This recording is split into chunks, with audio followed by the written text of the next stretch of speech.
Good afternoon, geoengineering stars. Please give another round of applause for all of our award winners. We're in LA. We're in LA. These are our Academy Awards. Jay McKelvey, you get this year's Grammy Award for Best Solo Musician. And I think you and Paul, with his bass guitar, would make a great duo. My name is Bruce Miller.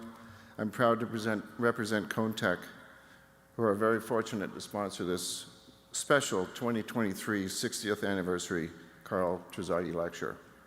Wow, 60 years of Terzaghi Lectures. What a classy group of engineering legends who have presented earth-shaking and deeply founded innovative topics that we practitioners design from today.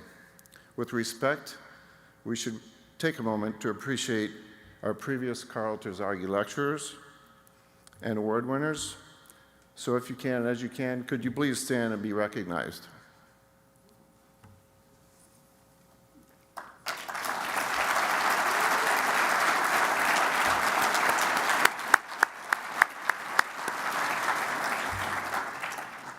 Thank you all for your contributions, your important research, and your theories and your wisdom. Impressively, a few of this year's cast of Geo-Congress distinguished lecturers are connected to the practice of in situ testing, which we at CONTEC are very passionate about. Bravo, ASC, GS, the Geo-Institute, and the committees for your 2023 selections. Paul and CONTEC go back a long time, longer than the 20-plus years that I've been at CONTEC. Paul has been a fabulous world-renowned star of in situ testing, and his passion for research and the promoting of in situ testing methods and engineering correlations are second to none. On behalf of CONTEC, I'd like to thank Paul, my fellow Canadian, for being our star, our partner, and our friend these many, many years. Thank you, Paul. And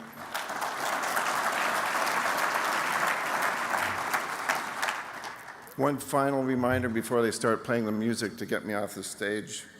CONTEC continues to strive to make our planet greener by planting a tree for every CPT that we push and every hole that we drill. So please help us help the planet. Thank you. And heed Paul's advice by letting us push more of your CPTs and drill more of your holes. Now, I'd like to invite Dr. Susan Burns, also a professor at Georgia Tech and a star in her own right, to the stage to introduce our 60th anniversary 2023 Karl Terzaghi Lecturer. Welcome, Dr. Susan Burns.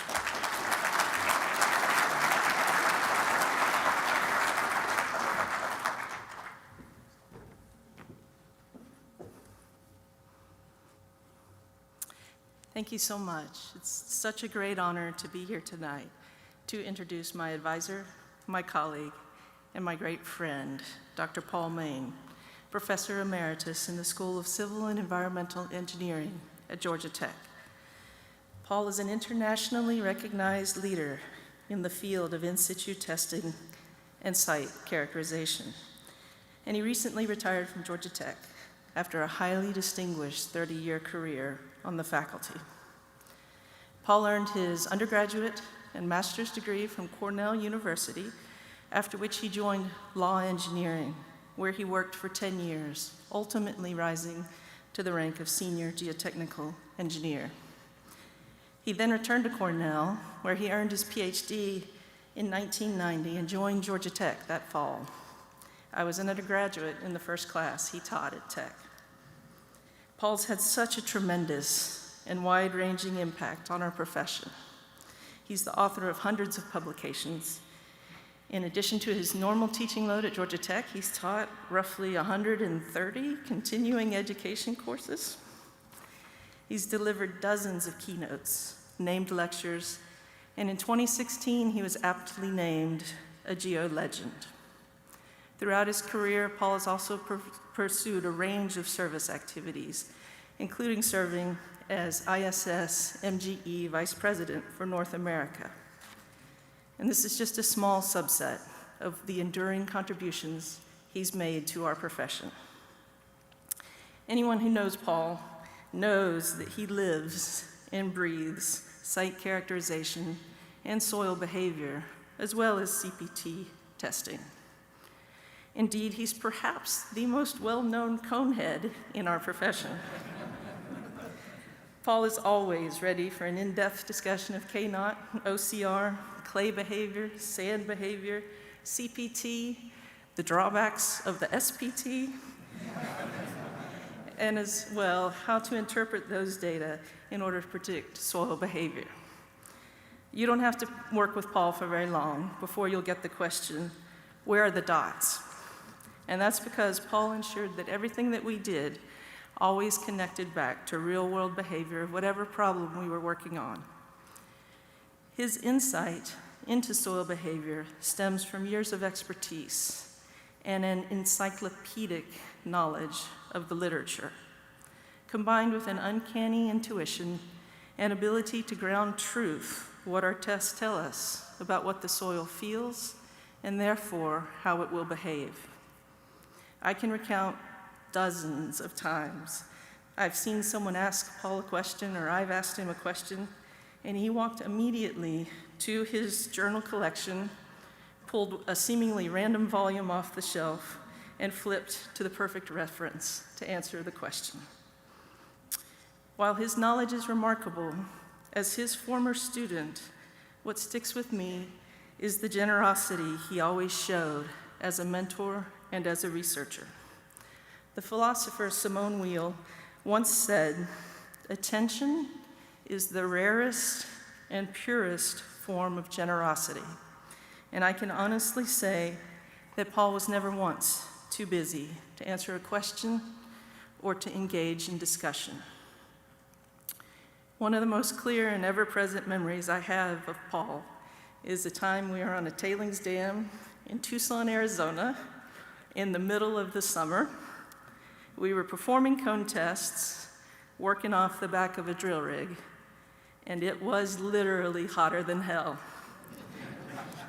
I remember when we first got to the site, we were talking with the drillers and we were setting up, and Paul, who is always the cone evangelist, was telling the crew about the test and the standard that governed the CPT. And then he said, "It's similar to the standard that you all use every day when you perform the SPT."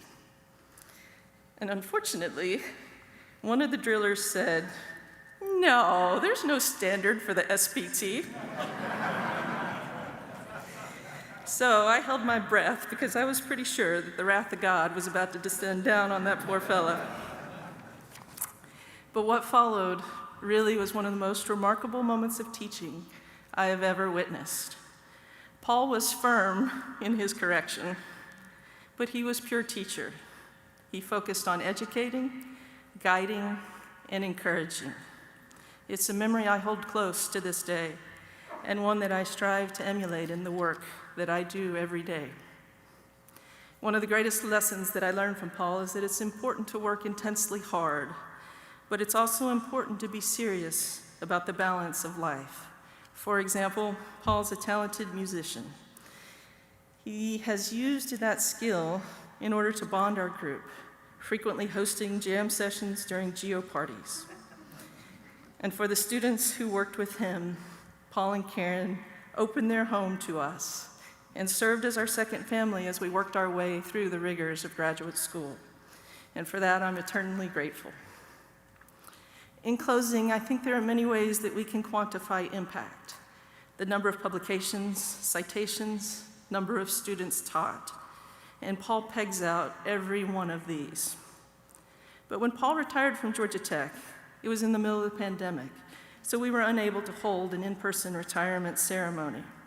And in its place, we organized a Zoom call. In most ways, it was not nearly the retirement party that we had hoped to throw, But I'll say in one particular way, it was actually much better than what we had anticipated, because we spent several hours on the Zoom call as people logged in from all over the world to wish Paul and Karen the very best. And I can think of no greater measure of impact than that. And so with that, please join me in welcoming Dr. Paul Mayne.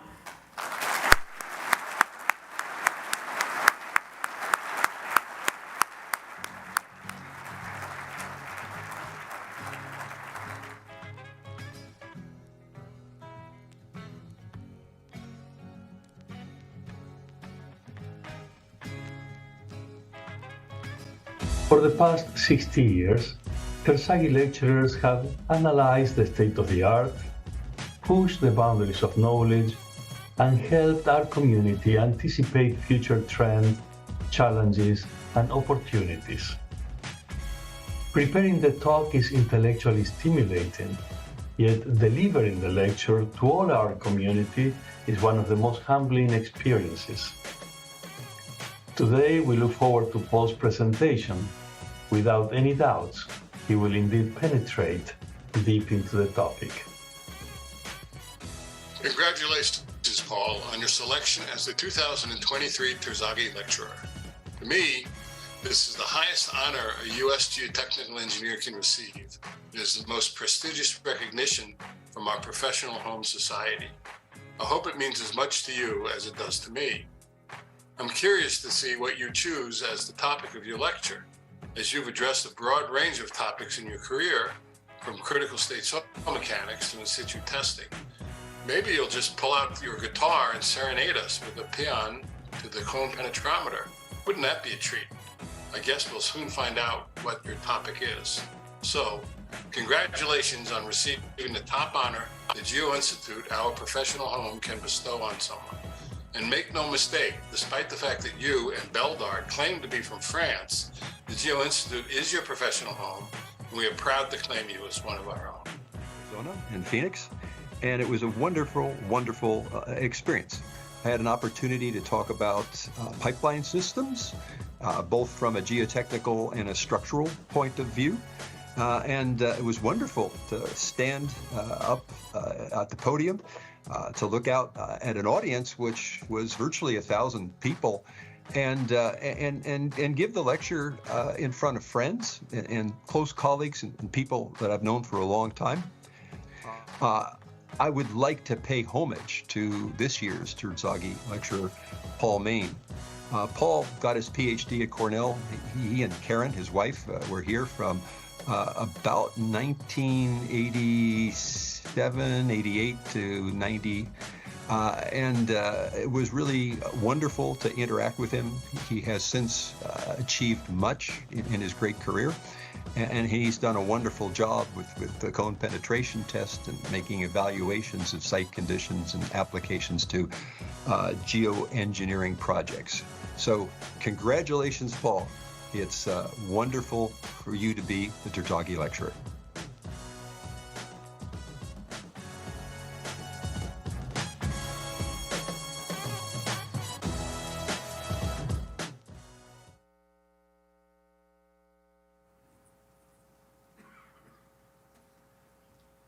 Paul, please join us now and present the award.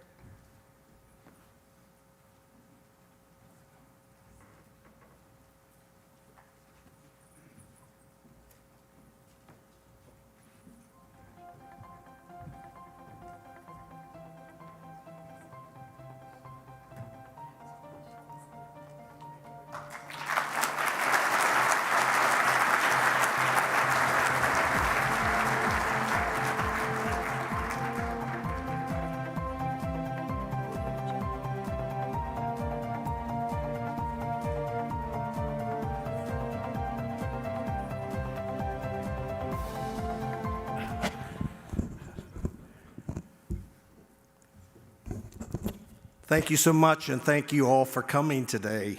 I feel I'm going to repeat what Jason said just yesterday. It's like, who are they talking about?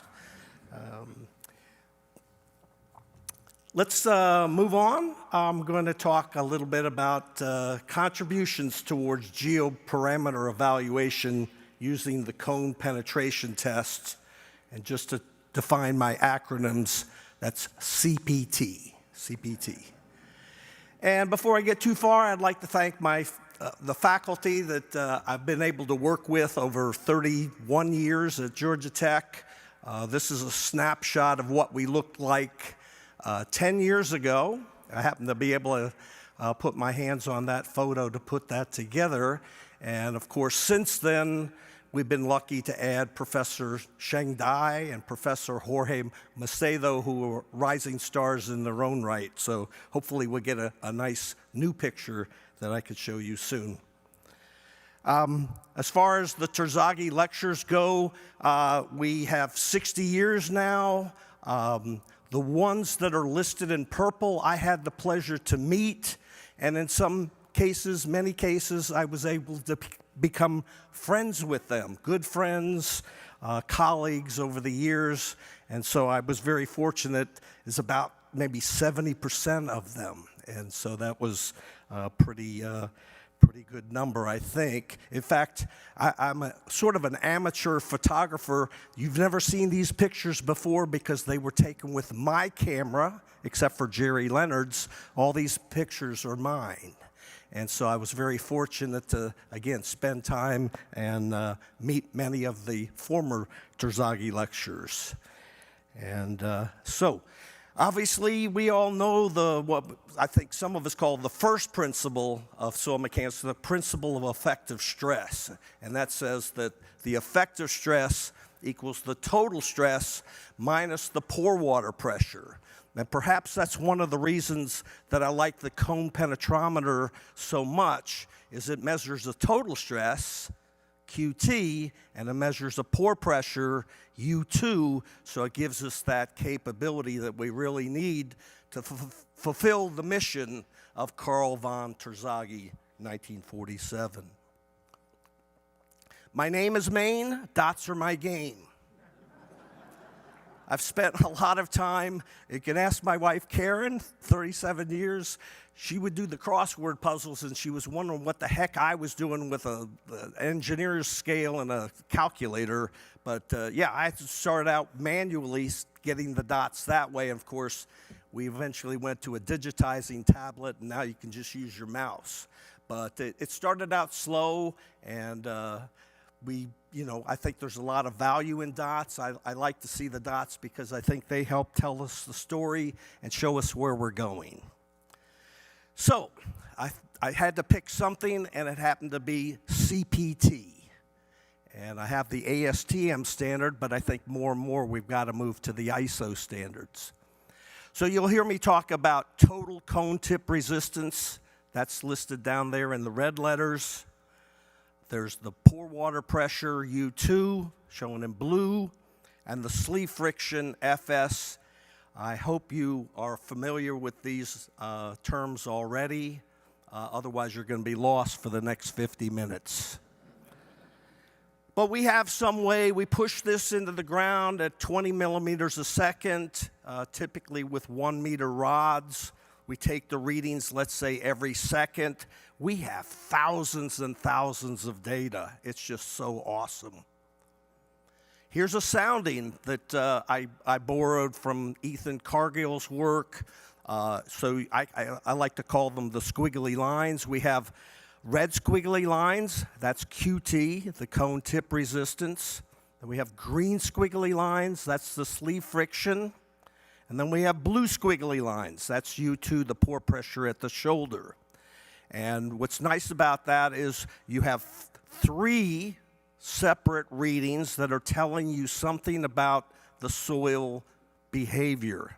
And they're continuous readings. We're not just doing this every 5 feet like the Georgia Tech, the students know SPT is the silly penetration test. But we do that every 5 feet, so we're missing information, and that's dangerous today because we have too many on the legal side looking for us to make mistakes. So we need continuous readings today. We need them.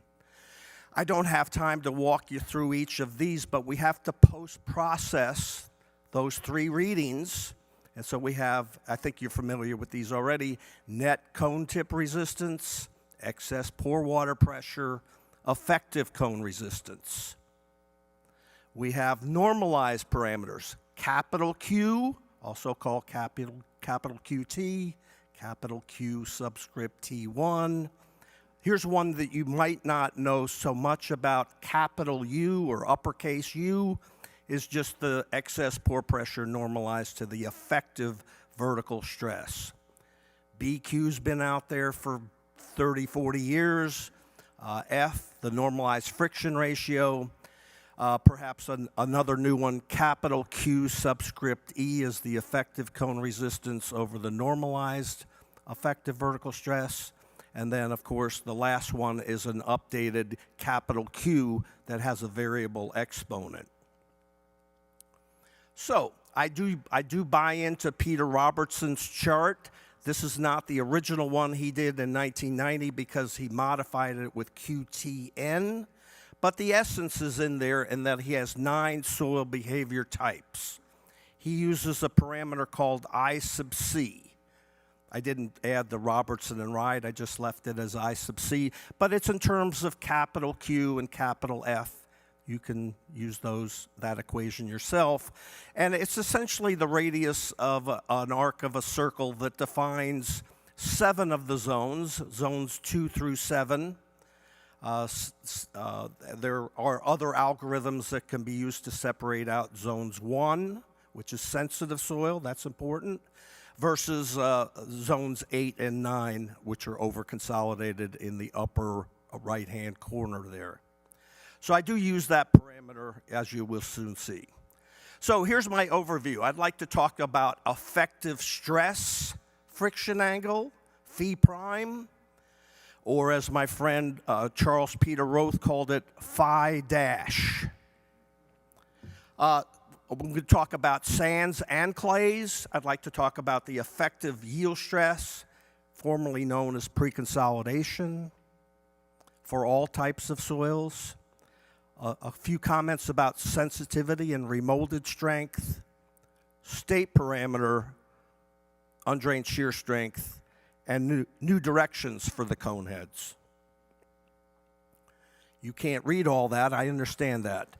But some years ago, I started a special database where we went out and collected the data on undisturbed sands. You're going, you can't take on, yes, you can. You freeze them. You freeze the sand in situ, then you're able to capture it, bring it back to the lab, mount it in a triaxial, allow it to thaw out, and then you test it. Very expensive. I met a fellow geotech from a small company you've heard of, ExxonMobil, and he paid $30,000 for each undisturbed sample, minimum of 12. So it's a $500,000 project, okay? But you can do it. Sometimes you have to do it. Fukushima Daiichi, you have to do it, right? So now I've gotten up to the point where I have 28 sands and a total of 68 triaxial tests. So we'll look at that. Yeah, so we went back and we now have a direct method, the effective stress friction angle on the y-axis as a function of normalized cone resistance on the x-axis. And we have a paper just a few years ago with Marco Uzielli where we statistically evaluate this equation and similar equations. They're all very similar, but I would say this is somewhat of an accepted equation for determining the peak friction angle from CPT in clean sands that we've now extended to silty sands.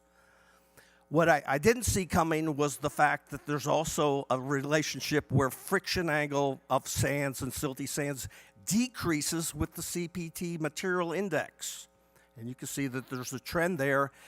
I don't think it's anomalous because there are other I sub Cs, such as Jeffries and Bean, Peter Robertson's non-normalized, what he calls ISBT, and a similar trend occurs with them also. So I'm suggesting this is, a supplement. I think there's more to it, and I'm still working through that. But what it implies is that the FS has some information that we need to add in there. It's not just QT, it's FS too. And we're going to figure that out here shortly. Okay, luckily for me, I happened to participate. The Norwegians set up 5 national test sites, and we had a big workshop in 2019 in Oslo. And while I was touring NGI's lab, I found that they had taken frozen sand samples at their Oysand International Test Site. That allowed me to go back to Santiago Quinteros, and he shared with me the results of those. So you'll see here on the left-hand side, the purple squiggly line is one of their many, many QT profiles, followed by the material index in the purple, or lavender plot. As we move to the third diagram, I'm showing now that equation based on QT, the normalized cone resistance, and you see that we getting good agreement with the samples, the frozen samples. There are also gel samples taken and piston samples. And then finally, the final diagram on the far right is using I sub C. So I think they look reasonable because I didn't have those data when we developed these relationships. Let me also say that we have NTH is an acronym that stands for Norwegian Institute of Technology. They had developed a method some years ago, an effective stress limit plasticity theory. The exact equation is shown there on the upper left side. There's an approximation shown just below it for certain ranges of values. The match is shown over on the right. Theory is shown by dots. Straight lines are shown by dashed or solid lines. And you see there's a pretty good range over the match of, say, 20 degrees to 40 degree friction angle. And so what I'm trying to tell you here is we can actually use their theory to get at the effective stress friction angle of clays. And you're going, well, I don't know about that. Well, hey, this theory came out literally a decade after the famous book on triaxial test, Bishop and Henkel circa 1960, and it was only 1974 that Jambu and Seneset came out with this theory. It's just people haven't been paying attention to it. And so I think that's fairly important. We do measure pore pressures with the cone penetrometer so we can actually get at that. I'm going to show you an example right now. We have the soft Chicago clay at Northwestern University.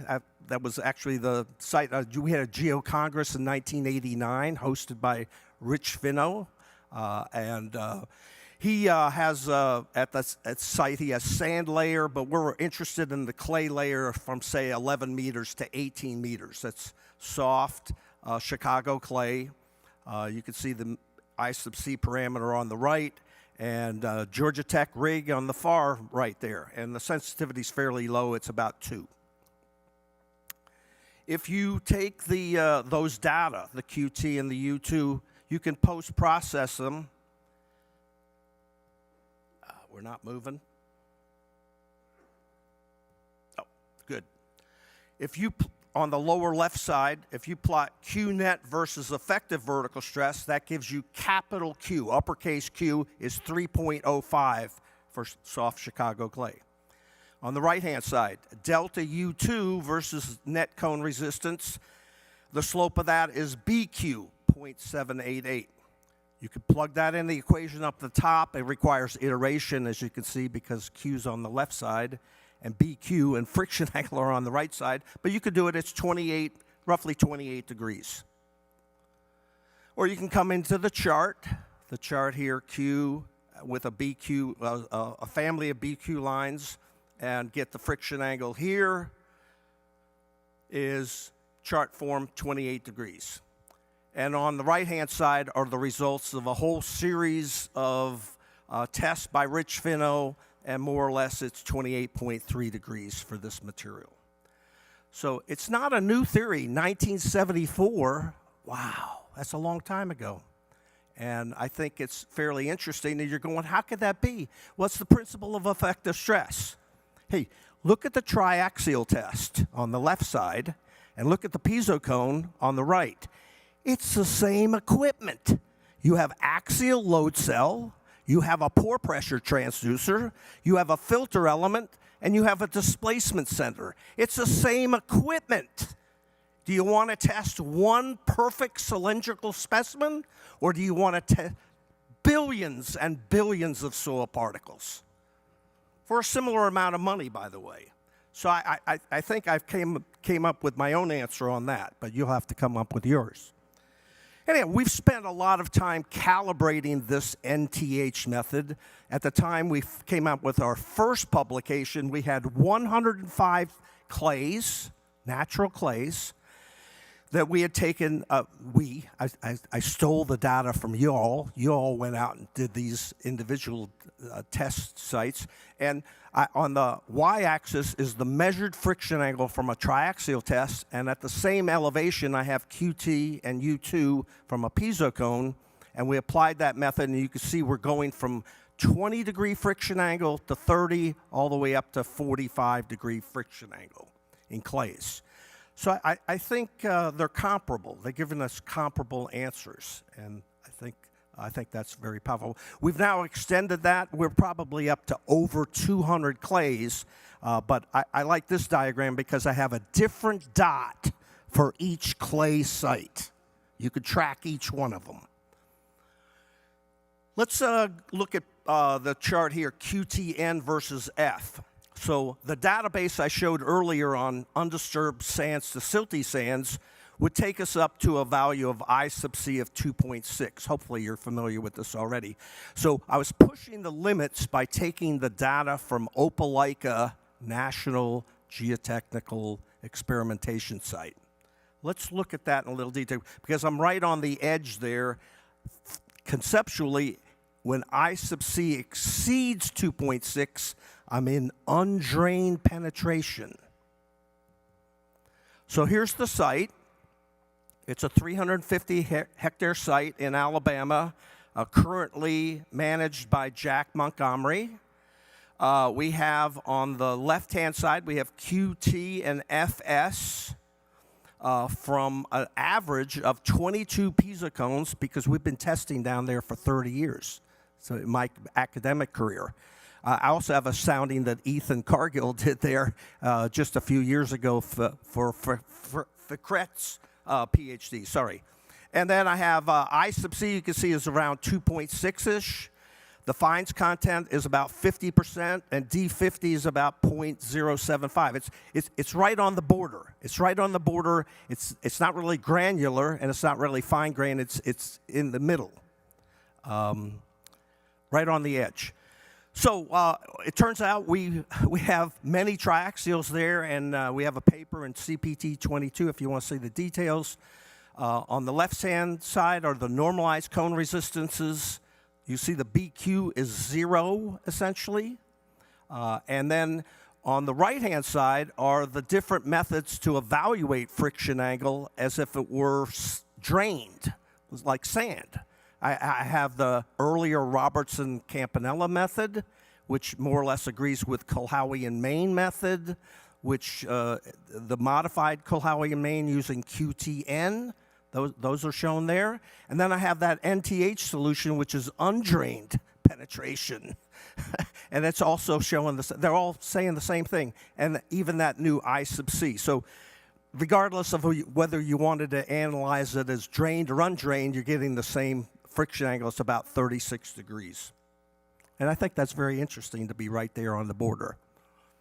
Oh, what is spruce pine, and why is it relevant to geotechnics? How many duffers do we have? How many golfers? Not that many. I'm surprised. Okay, so what is spruce pines? Did you know what it is? Spruce pines is the name of the sand used in the Masters tournament. It's the purest quartz sand in the world, and it only costs $20,000 per ton. So if you go to the Masters, make sure you load up your pockets, man.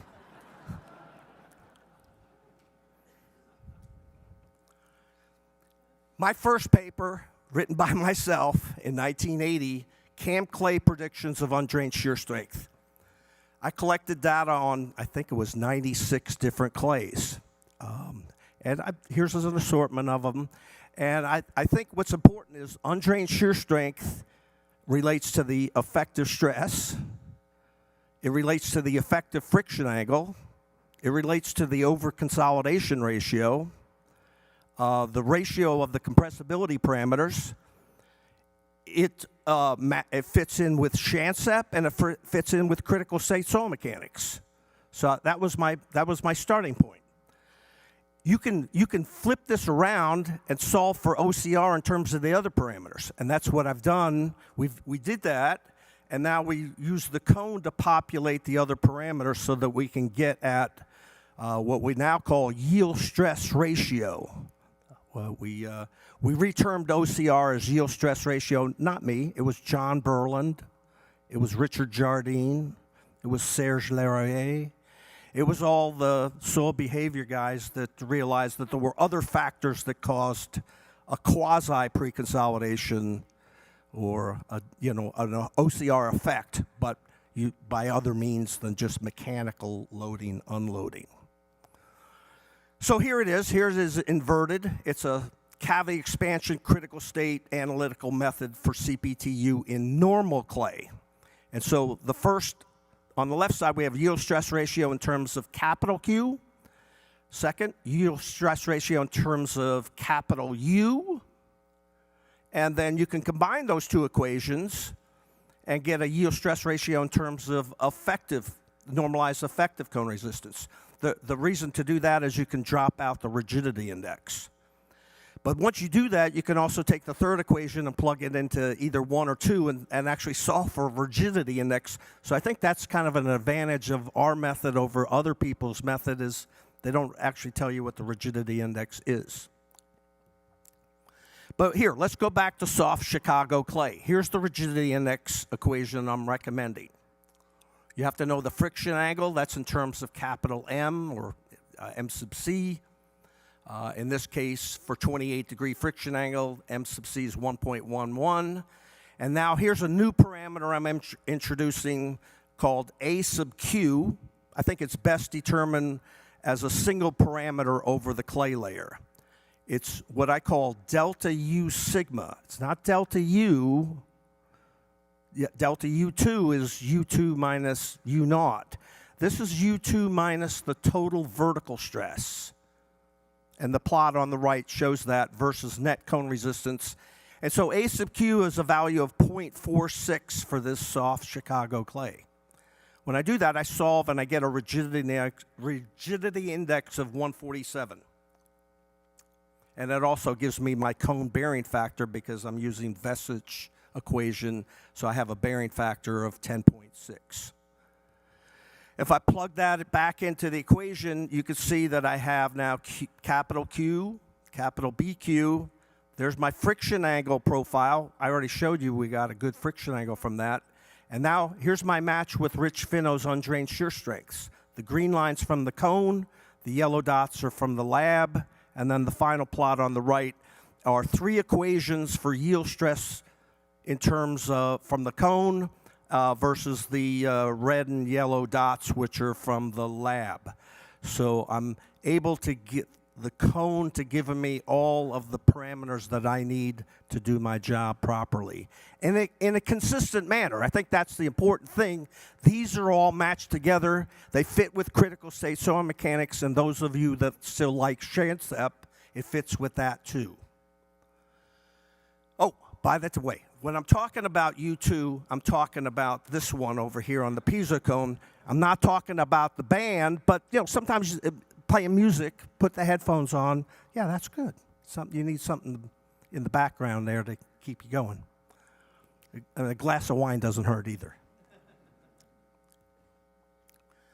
Now, what happens when we get to sensitive clay? Well, in sensitive clay, what happens is the stress strain curve peaks out rather early, and then it drops off, and let's say at 1% strain, but the pore pressures keep on going. They don't max out till 10, 15% strain. So in that case, to apply this method for sensitive and structured clays, I need 2 friction angles. I need one at peak, at Q max, and then I need a second friction angle at maximum obliquity. And if you go back through the literature in ASCE, we used to always report both of those. Chuck Ladd used to always do that. Demetrius Kousaftis always did that. They showed you the value of undrained strength, friction angle, and the strain at peak, and then also later in the test at maximum obliquity or large strains. So that's okay. So now it's the same equations I showed you before. I know, your homework, you got to go back and play with the equations yourself.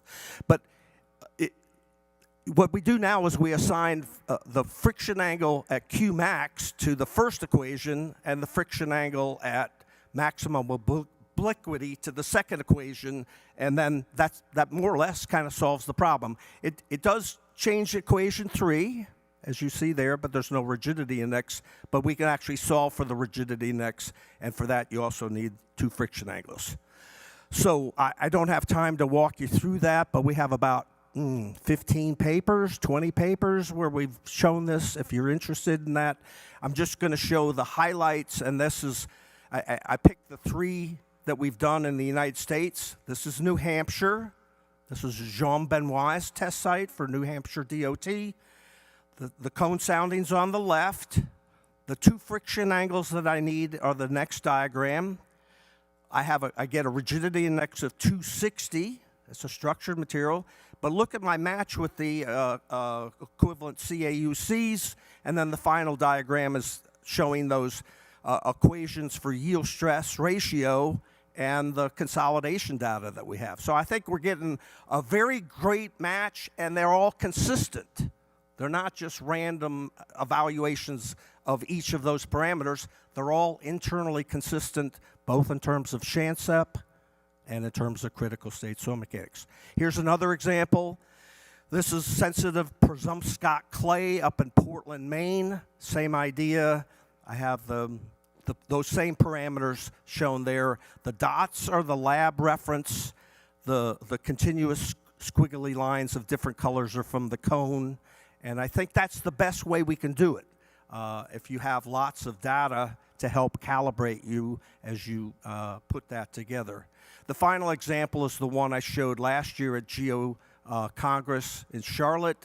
It's the famous Boston Blue clay site, so you can read about that in last year's proceedings. But I think we're getting very, very good agreement for those. We've since expanded that. I have now 30 clays where we've gone through painstakingly to calibrate each one of those. 16 are sensitive. 10 are just natural soft clays of low sensitivity. And then just to make sure it's working, we also did artificial clay, because people I call them the lab rats, they love to test using kaolin. And kaolin is unusual because it's got a very low friction angle. The effective stress friction angle is about 20 degrees for kaolin. But we've done that, and I don't have time to show you all of that, but let me just show you on the left-hand side. The friction angle on the y-axis is the one measured at maximum obliquity, and then that's phi2. And then from the NTH solution is on the x-axis. I think we're getting fairly nice statistics there, a good match.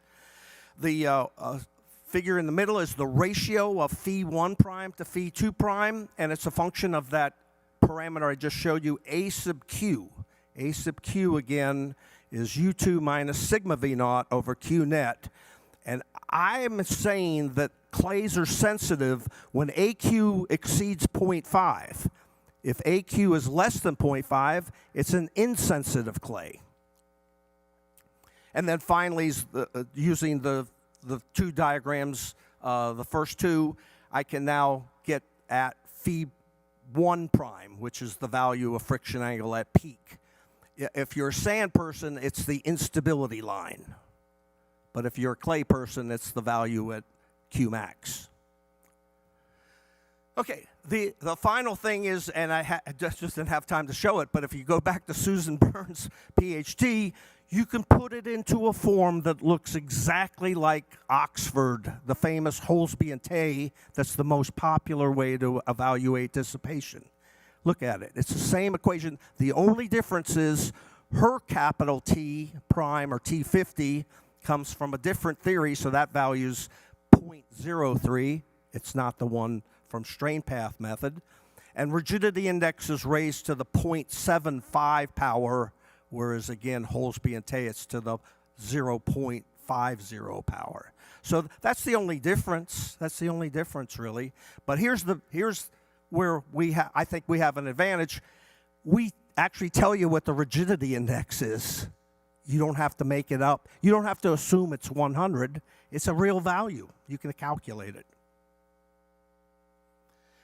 Oh, so here's my buddy Tim Stark on the left. And you know he's a geotechnical professor, very successful.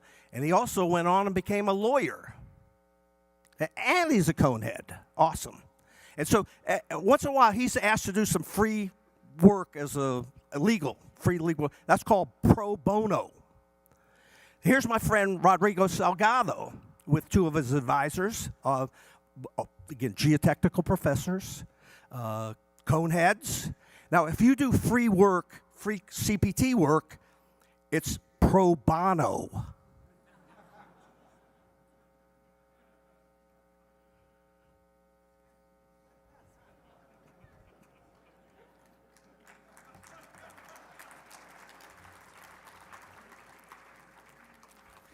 Is the remolded undrained shear strength equal to the sleeve friction? The answer is yes and no. Okay, so we know there's an issue with the sleeve friction. It's the weakest link in the clay. It's the weakest link because the FS gets down really low, and when you start getting below, say, 10 or even 5 kPa, and I use this example from Tom Lune's because he's got 4 different companies, and the QTs are perfectly matched. The U2s are perfectly matched, but the sleeves aren't necessarily matched. And if you really know anything about remolded strength, and the Canadian standard and all Norwegian standard, Swedish standard, Finnish standard, the remolded strength has to get down to like 1 kPa or 0.1 kPa, and you're not going to be able to do it with sleeve friction, okay?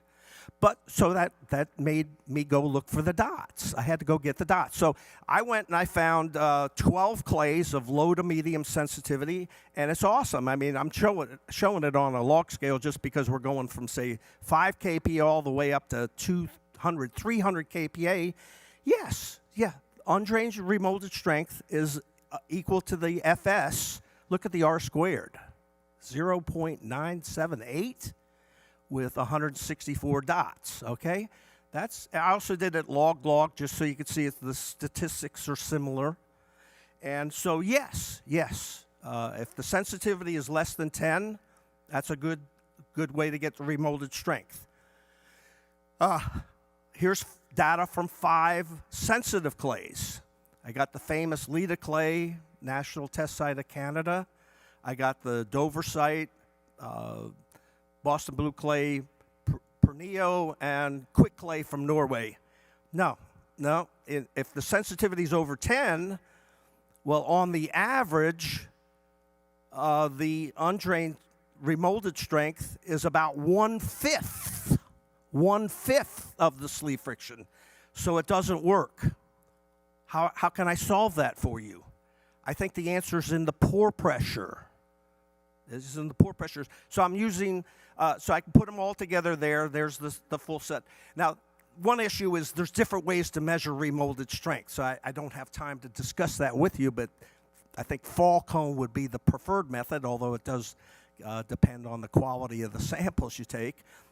I like the vein shear test because it's comparable. I can easily match that with the CPT because they're both field tests, but Jason has shown you could use full flow penetrometers like T-bar and ball. Some people use unconfined compression. Chuck Ladd said, don't use UU. UU stands for useless, unreliable. Stop using it, please. So anyhow, it put me on a path to get a new set of data. So I have 14 natural clays, 7 are highly sensitive to quick. Those are the red dots, and 7 are low to medium sensitivity. I'm using the vein shear to measure the sensitivity. And so one way I'm looking at doing it is to take, it's the ratio, remolded strength to delta U2 in terms of the parameter A sub Q that I described already. Another way to represent A sub Q is BQ minus 1 over capital Q. Okay? And you can see the dots more or less fit in there. I've used a modified hyperbola just so I can have maximums and minimums. So that gives me a continuous curve, or another way to do it would be in terms of a bearing factor. Say, take delta U2 and divide it by a magic factor N, sort of like N sub KT, but this is N remolded. And so if I remember, my cutoff for sensitive clay is A sub Q, that parameter. If it's less than 0.5, it's insensitive. Yeah, go ahead and use sleeve friction.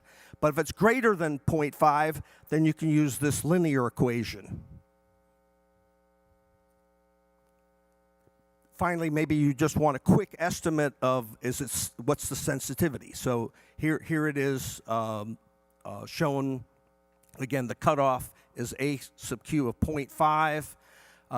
These are the average values of sensitivity. I just want to know, is it sensitive and then I need to be more careful, or is it insensitive and I don't have to be as careful? And so the fact of the sensitivity being 30 or 60, I'm not going to do anything different. I just need to know, am I in the sensitive group versus the insensitive group? So this is what I'm suggesting for until I come up with something, or you come up with something. Yeah, it's your challenge. You do it. Oh, what famous Geo song did the artist Sting perform? Roxanne. I'm not sure I had the right key, but I gave it a shot. Okay, let's go back to our theory, and yield stress ratio can be expressed in terms of capital Q, but we wanted to come up with something for practical use, and we also wanted to see if we could extend our method into other soil types, because clays are one type of soil, but we have many more other types of soil. And so if you assume capital lambda is 1, just to get out of the power law to a linear equation, and if you take characteristic values of 30-degree friction angle and rigidity index of 100, you find out that pre-consolidation stress is, it's about 0.3 times Q net, 0.33 Q net. So remember that. Keep that in the background. Let's move to sand. We had a big database on calibration chamber tests of sands, clean sands, and we came up with this equation some years ago. It relates yield stress ratio to Q net and friction angle and effective stress and so forth. And we must have had some impact because Lune, Robertson, and Powell put that in their book. So I think that's the good news.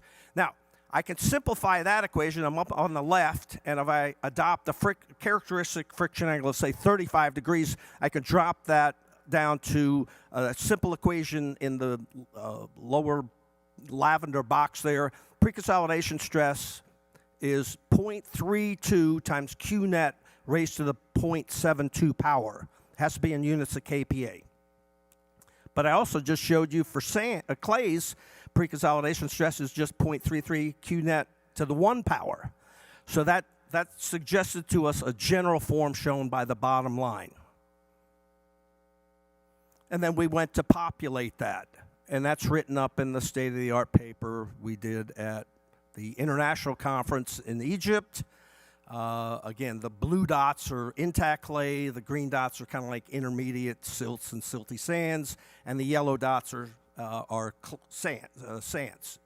And so it's a very simple relationship, but it wasn't meant to be an exact relationship. It was just meant to be an approximation, because a lot of times you're going through alternating layers of clay, silt, and sand. Well, a new case study came up since we did that, and I had nothing to do with this figure other than just clip it out of Quintero's paper from CPT 18. But there's the cone tip resistance. It's a sand site. It's OC sand in Cuxhaven, Germany. Then we have FS and U2. And then see that dark black line? This is a site where they had removed 18 meters of excavated overburden, so you can actually calculate the OCR profile. That's their calculation. I just took their figure right out of their paper to share with you in case you hadn't read that. Now, the upper half a meter, no, it's surface effects. You got wormholes, you got bunny rabbits, you got roots, grass. But below, from say a half a meter depth down to 5 meters, I think the CPTs are showing pretty good agreement with that method, I think. And we have many other case studies that seem to support that now, too. So one of our attempts was to say, well, can we let the cone pick out the exponent for us? Because we don't have time to sit there and assign exponents all the time. And we're typically going through different layers. So we related that exponent to the CPT material index I sub C. And so you can see the relationship there. A new example came up from case study from Annika B's PhD. She just defended last year. And she interpreted at the silt site. It's a silt site. So I'm showing you all the CPT data, and I think the little dots over there, more or less in agreement. The OCRs are around like 1 to 2, 2.5 maybe. And so it's just a new case study that allowed me to share with you something new that, where we didn't already know what the right answer was. We also looked at M prime in terms of D50, fines content, non-normalized I sub C, Robertson's I sub C, Jeffries and Bean's I sub C. The I sub B parameter that Peter has discussed that comes from James Schneider's work. So we looked at all those. I'm not sure which one's the best one to follow, but I typically use I sub C, the Robertson ride, so I stuck with that one. And Kelly Cobble and Peter Robertson have now suggested a slight modification to the one we showed. So in red is they're suggesting we ramp it up a little earlier, and the purple diagram, the purple rectangle at the bottom is showing ours is a little less so. And so I think that we need to look at that too, and that's what we are doing. Which one shall we use? Now I do want to put a caveat on that, and that is that when you're in clay, M prime for the simplified method should be 1. If it's undrained. Undrained means constant volume. And so in the traditional sense, what do I mean undrained? Well, on the QF diagram, the cutoff is normally taken as 2.6. But if you use CPT, I'm not saying you do, and I typically do all this stuff on a spreadsheet anyhow, but some CPT allows you to move that boundary from 2.6 up to 2.95 or whatever you want to make it. So I think my question is, how can we better define undrained? Because sometimes we have to do a better definition. I'm not sure QT and FS are doing it. I have some dots over on the side that say the M prime should be 1 for the clay sites. So I looked at that, and here's the other diagram from Peter Robertson, and that's Q, capital Q versus BQ. And you can subdivide those zones. It's like a new index over there on the upper right-hand diagram. It's called I sub Q BQ. See, it's capital Q times 10 to the minus 1.9 BQ. When that value, that defines those different zones. When that value is less than 4, I'm saying that's a better definition of undrained. That's what I'm saying. But you can use the other one too. And another alternative would be to use Schneider's charts, which is capital Q versus capital U. And he already provides the equation, so I just put his equation right up there on the top. When U is greater than 1.05 times 0.2 times Q to the 0.95, then it's undrained. So that just helps me decide, because all the work that Jason's done with partially saturated soil or partly undrained, you have to go into variable rate CPTU, and most of us don't have that luxury to do that on a regular job. So what I'm saying is, if you want to use this equation, then you need to make sure that you're undrained. In that case, just assign n prime as 1. Otherwise, use those algorithms, either the one that we suggested or the one that Kelly Cobble and Peter Robertson are suggesting. They're very similar, you can see down there, and that covers the range from sands to silty sands to silts. Yeah, it's not as desirable, but soils are made by nature and not by man. Thus, the products of nature are always complex. Karl Terzaghi. Let's move on to state parameter. State parameter, as you know, is the void ratio initially minus the void ratio at critical state. On the left-hand side, you have the traditional Jeffreys and Bean approach. On the right-hand side, you have Robertson's with the QTN clean sand equivalents. We came up, Jamie Sharp and I have a method based on simplified critical state soil mechanics. We relate state parameter to yield stress ratio directly. There's our equation. More or less, it's saying that the value of the yield stress ratio at critical state is giving us the state parameter. So I don't have time to show you the math, but it's just which side of the fence you're on. These are the contractive soils, and on the other side of critical state are the dilative soils. Oops, sorry. So we're not the first ones to suggest that, and if you try playing around with the equations other people got, you do show that yield stress ratio decreases with yield stress ratio. And so we have the database. Here's the sand database, where we have state parameter versus yield stress ratio. Those are the 28 sands I showed earlier. We have now a silt database. We have a clay database that we put together a few years ago and published. And so you can put those all together. I'm whipping through there because I see my clock's running out.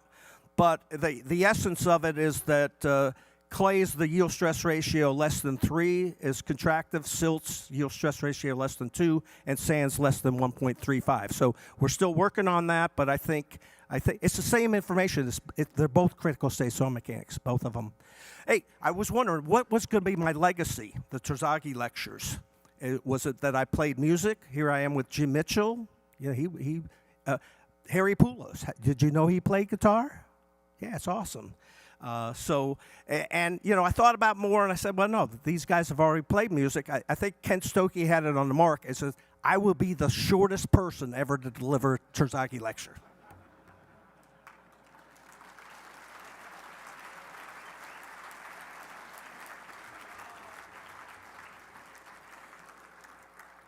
I'm in the last minute and a half, so I have to ask Brad's permission to take another couple of minutes. It's only going to take a few. Where's Brad?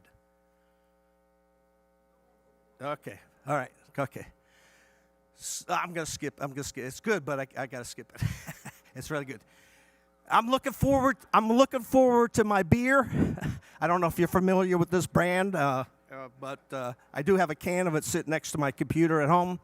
What's interesting, if you go back theoretically for bearing capacity of piles, there was Professor De Beer from Belgium.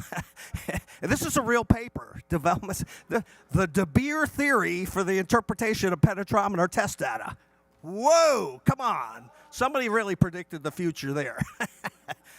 You know that the standard cone is 10 square centimeter, and our sister is the larger one, 15 square centimeter, but we have 2 square centimeter cones. We have 1 square centimeter piezo cones. We also have bigger ones. Fugro came up with a 33 square centimeter. Contech came up with a 40 square centimeter, so you can test gravels. We have some huge ones, Harpoon, free fall, just drop them off the back of the boat with a tether and pull them up. So they free fall into the seabed, and then they penetrate maybe 15 meters, and then you yank them out, and wow, they're huge. Look, they get up to 250 millimeters in diameter. They're huge. And on the other hand, we have a whole family of small ones. Jason was showing us one that was 6 millimeters yesterday.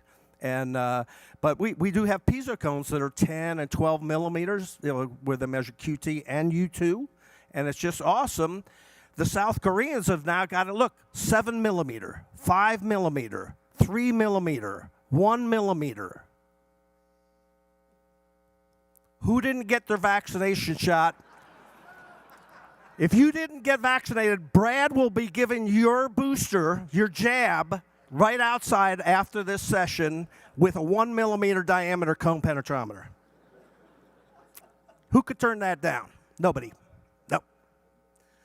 We have the robotics. There's the auto cosine on the left. That's for onshore. And then on the right, we have PROD, portable remotely operated drill. You put that in 3,000 meters of water. It's unbelievable. And they can drill, sample, push cones to 150 meters below the seabed, all fully automated. Nobody's going down there to do that. No. We have handheld. Do not send the technician out to the field with the number 4 rebar. Do not do that. There's no numbers. But we have these handheld devices now that allow you to get continuous readings of cone resistance versus depth in a simple manner there, just pushing it in yourself. We're doing CPTs in Antarctica. There's my buddy Adrian McCollum with Lankelma. And he's been pushing CPTs down there for some time. So we're doing all the 7 continents. We're doing all the 5 oceans. You know, we were on the moon just about the same time as the first Terzaghi lectures were being done, and Jim Mitchell's written that up in the Journal of Soil Mechanics and Foundations Division. So we've already had that. And then Mars, the InSight mission. I had the pleasure to come here 10 years ago and go up to Pasadena and JPL. And the InSight mission was launched late, and it landed in November 2018, and it's got a little penetrometer on the front end. I wasn't the only geotech trying to advise them, but that's what the Martian penetrometer looks like there. It's a little unusual. I guess you have to be if you're Martian. And there's the crew, the geotechnical review team on the lower right-hand side. And so if you look at the proceedings of the 2022 International Conference last year in Sydney, there are several papers written about what they came up with those soundings. Rigs, what about rigs? Yeah, CPT rigs. There's no shortage of people coming up with different ways to push these probes into the ground and take the measurements that we need. And they come in, you can get them in red, green, orange, white, yellow. This is fairly impressive. This is direct push, no drill out at all. And we're going 140 meters. Actually, they actually go 200 meters, but I'm not allowed to share that data with you. So it's impressive how deep we're getting, just continuous readings. I have a boring next to this. The boring cost $800,000. $800,000, took 11 days. This sounding took 24 hours, cost $80,000. So roughly 1/10 of the time, 1/10 of the cost. That's very impressive, very impressive. We have the CBBG, and you've probably seen some of this already, but they have a number of different penetrometers that they've been playing with. I got some of this information from Chloe, and it's a self-boring. It's got its own little way of propagating itself through the ground so that you can take the measurements that you need to do, and it's all based on evolution, basically. We didn't get a chance to talk about all the specialized CPT, so you'll have to come back a little later tonight, and we'll cover those. But cone heads, yes. There's cone heads, or, that's what we affectionately call ourselves. And, of course, we have a selection of some of our favorite ones right here, the pictures, Tom and Guy, John and Peter. Of course, that's good. We've talked about U2 already, and but the band was formed in 1976. That's about when I started my geotechnical career. So that's a good band. But I wanted to take a chance to introduce you to a new band, and that band's called QT. And the QT is a lead vocalist, new musical band QT. vocalist here is Ingi Sophia Seneset. And Inger Sophie Seneset is, I guess I can't give her age out, but she's in her 90s. And she is a real cutie. QT. She's a real cutie. And she's also a beer drinker. And so I encourage you to get their album. Yep. The album. Hey, here's the lead guitarist. This is Corey Seneset. He's playing the guitar. Looks like Stratocaster. All right. So he's the lead guitarist. Look out for them. I want to thank all the Coneheads who helped me get here today. If you don't see your face there, see me after the lecture. I'm going to make sure you get on the next one of these. But, yeah, thank you all so much. It's been great to be here. I'm looking forward to getting my glass of Pay Dirt, which is a wine you can buy. Although I do like In Situ. That's a great wine, too. You know, there's a lot of good wines out there that we should be drinking more and more because it helps promote CPT, I think. Again, when you got to play with the dots, you need something to keep you going, and that's one way to do it. I don't know if you're, I don't know if you knew that Whistle Pig is also known as a groundhog, and this is a special bottle, obviously, at that price. But Whistle Pig, yeah, that's for the whiskey drinkers. What the heck, yeah. So okay, what's the best alcoholic beverage? Cognac.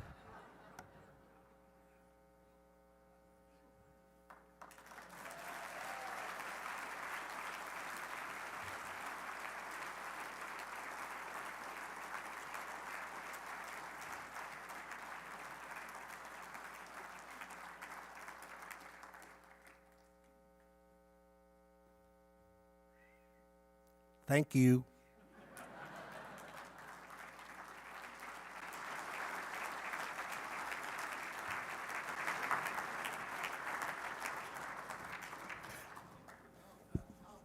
Well, right. Somebody said the other day that they didn't like to follow me up on stage, but they didn't have 30 slides full of jokes. So one of the things I love is that every now and then, and I don't know who else gets it because it's a BCC list, I'll get an email from Paul, and the subject line will be something like some funny stuff or something really innocuous. And it'll be a list of 50 JPEGs, church signs with funny slogans on them, comic strips, all kinds of stuff. And it really does. Sometimes it's on a Saturday morning. So I'm taking my kids somewhere, this email will come through, and it really does brighten your day. So, you know, obviously a lot of serious research that you've done in your career, Paul, but I think one of your biggest contributions to our community is that people love being around you. And so thank you for this great Terzaghi Lecture. We're lucky to have you.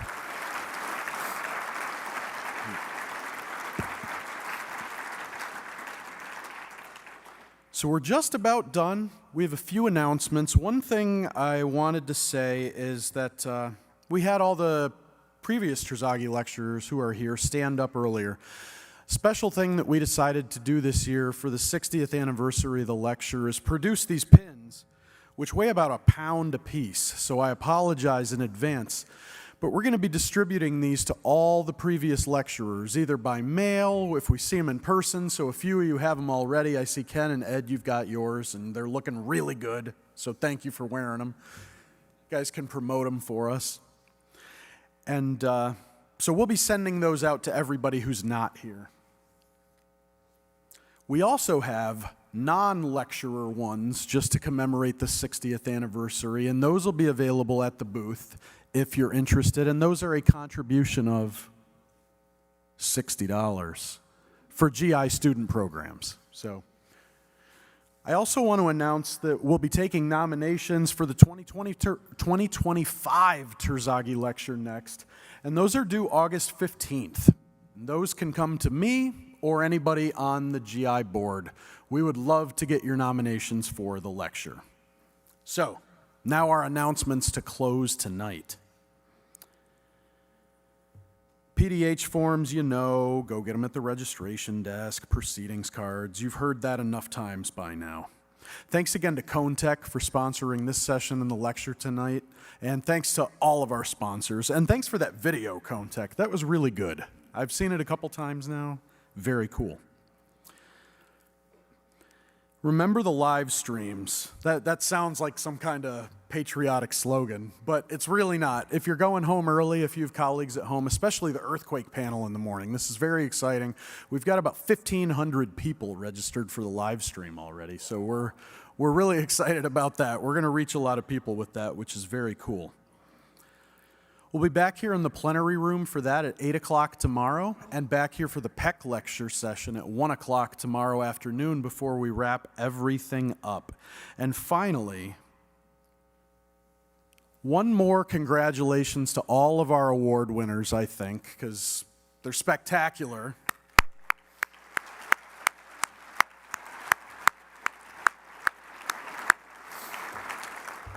And following these words, all of the award winners should come up front for photos and to receive your actual award. Thank you and have a great night. Yo, man, there's a lot of brothers out there.